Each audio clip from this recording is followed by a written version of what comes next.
I believe there's someone who outranks me here. I believe the Archbishop is making an appearance. Yes? No? All right. Never want to cross your Archbishop. First, let me say thank you to all of you who have been thanking me for my service to country. By the way, there are many other servicemen and vets out here. Would you guys stand so we can see how many vets and servicemen we have here?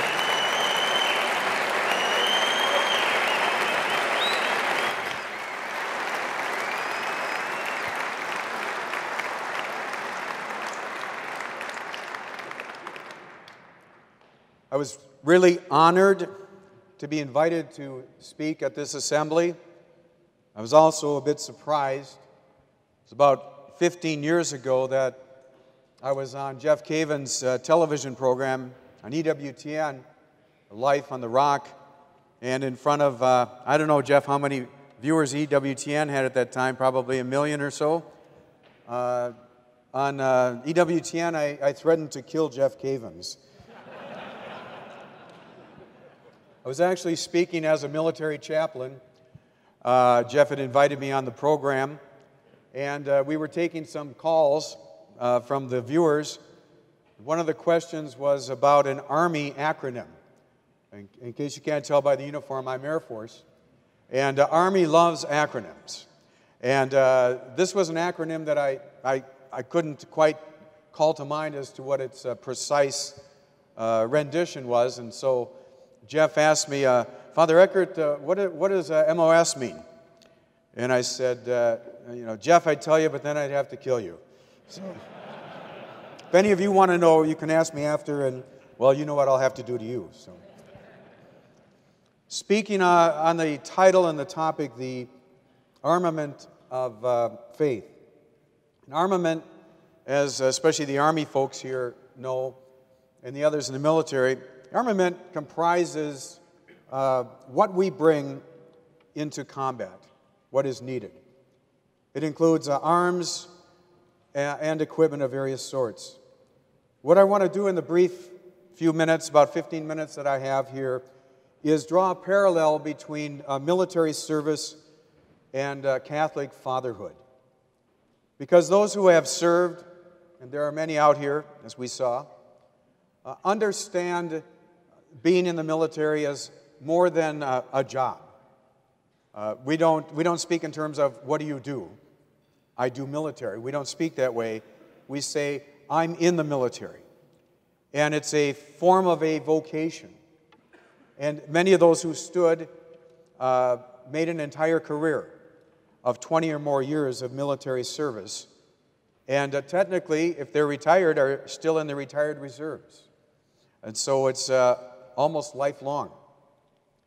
But military service is a vocation for many, and for all who serve, it is a sacred duty.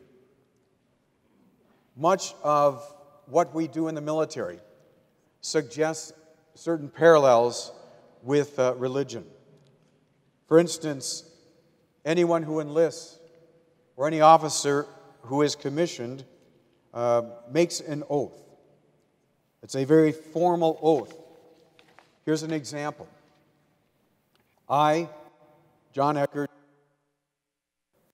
that I will support and defend the Constitution of the United States and the state of Minnesota against all enemies, foreign and abroad, foreign and domestic, that I will bear true faith and allegiance to them, that I will obey the orders of the President of the United States and the Governor of Minnesota, and the orders of the officers appointed over me, according to law and regulations, so help me God.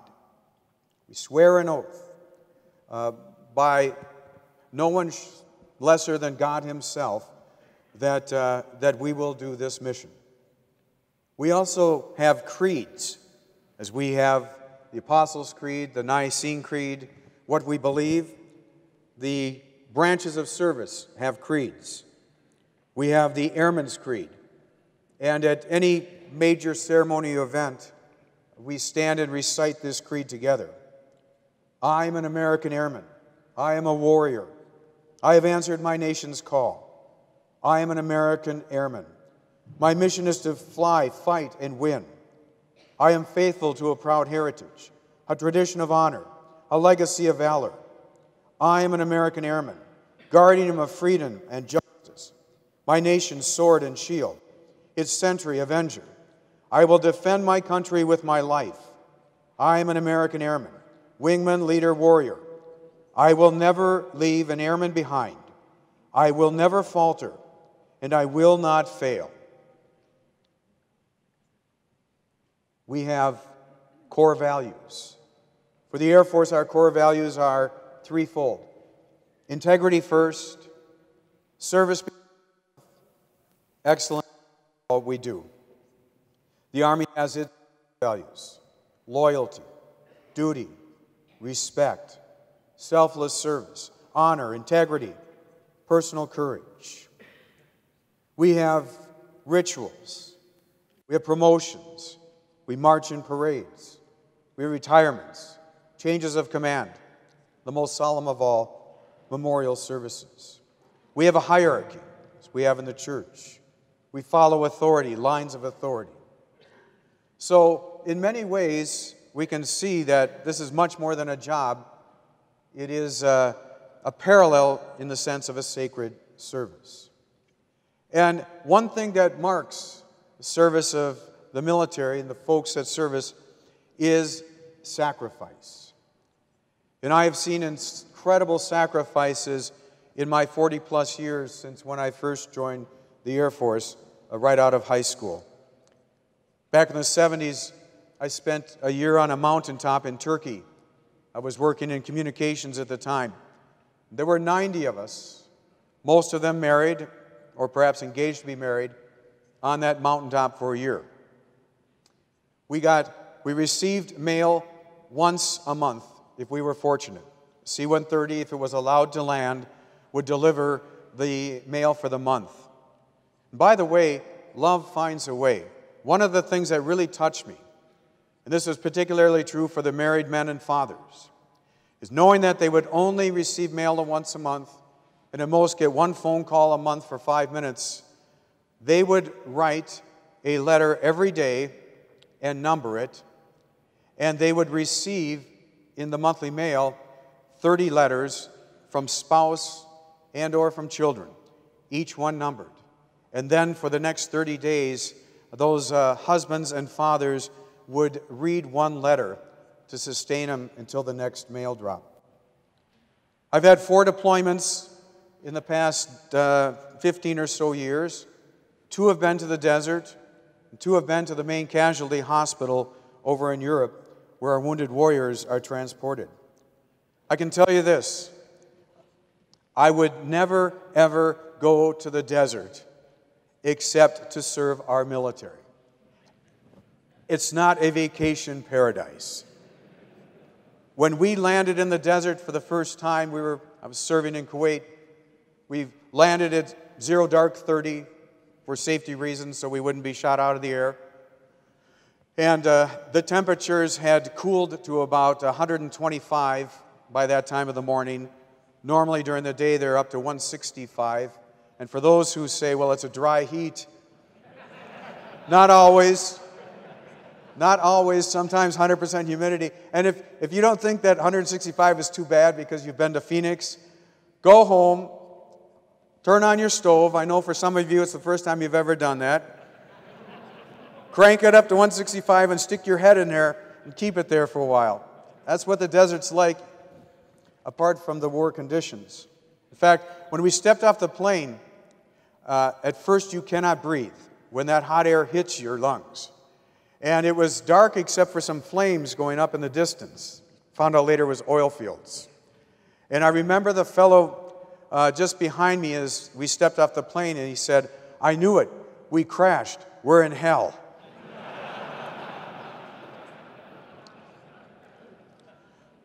In a way, yes. And it's hard to describe what it's like for our military, which has deployed over and over again. There are many who have gone twice or 3 times, as many times as I have gone, to the desert especially. And our own Minnesota troops set a new record by going there for nearly 2 years without coming home at all. So incredible sacrifices, including the risk of life and limb. My other 2 deployments to that casualty hospital, powerful, powerful experiences. To see these wounded warriors, many of whom had already lost 1 or more limbs, many of them burn victims. And how inspiring it was. It seemed the more injured they were, when I would visit them, the less they spoke about themselves. They were feeling guilt. Guilt that they were not back in the battle. Guilt that someone else beside them had died and they had lived. It was incredible. They also had some humor. I was visiting 2 Marines, and one had lost a limb, and the other had a great deal of shrapnel still in him. And they wanted to go out and have a cigarette. And the nurse said to them, "Well, we don't allow smoking, it's bad for your health." And the Marine said, "My buddy's missing his legs. I have shrapnel in me the size of a baseball, and you're telling me smoking's bad for me."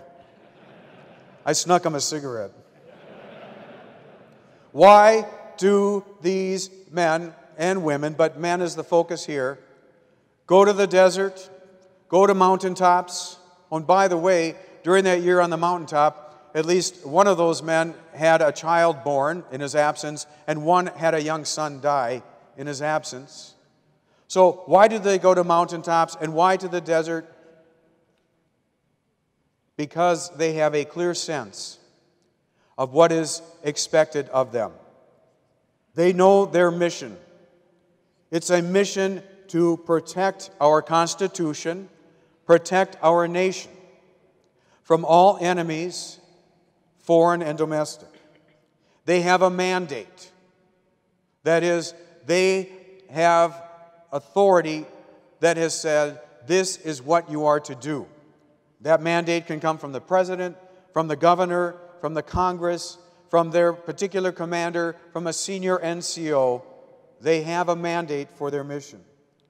And from that comes their duty.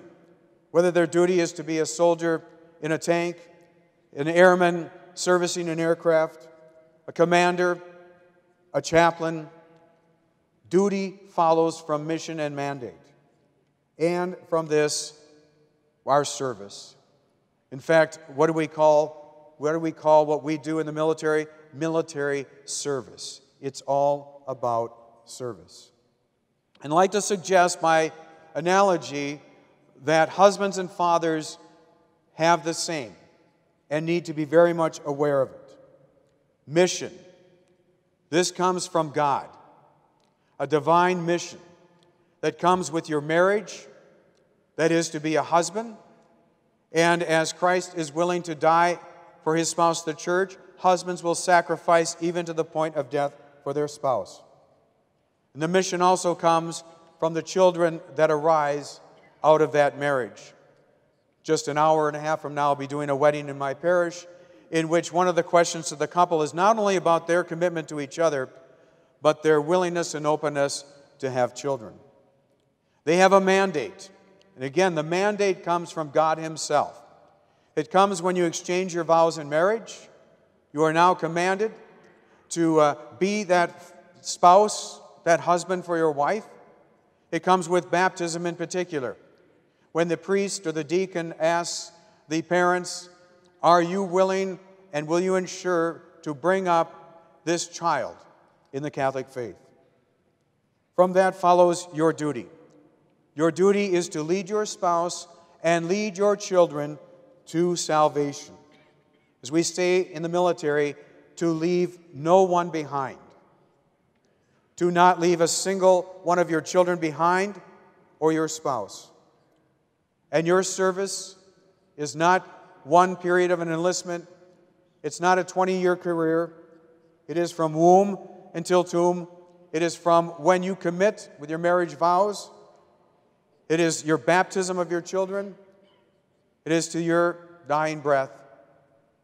The great example of St. Monica comes to mind, and I'm sure there's some examples of fathers as well.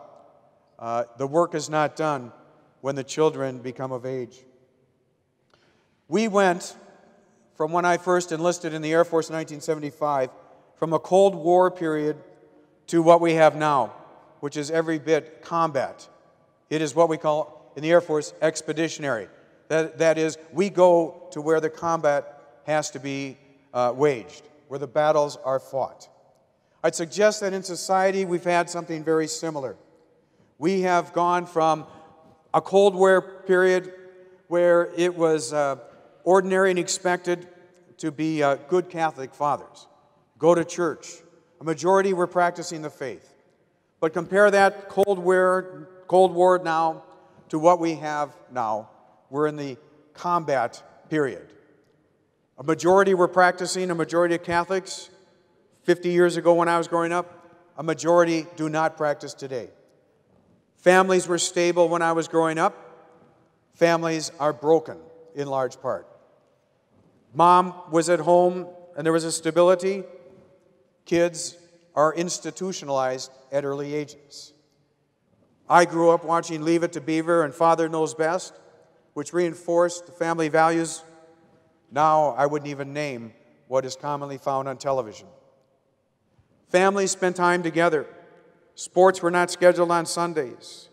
Activities were not scheduled during the dinner hours. Now parents are racing about having to be chauffeurs for their kids. There was a support for religion in general in society. We are now in a period of attacks on Christianity. Laws were fundamentally moral. Now we have laws which are utterly incompatible with divine law and fundamental morality. So the call to be good spouses and fathers is more demanding now than ever. And as Jeff Caven used that wonderful example, if somebody were coming in to physically harm your family, what would you do?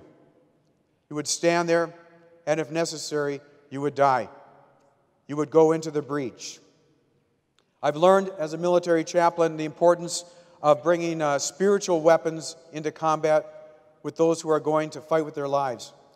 To deploy with our troops when they deploy, to bring them Mass and the sacraments, to lead them in prayer, to instruct them in sacred scripture in the church, to counsel them when they're confused, correct them when they're wayward, and encourage them when they are discouraged.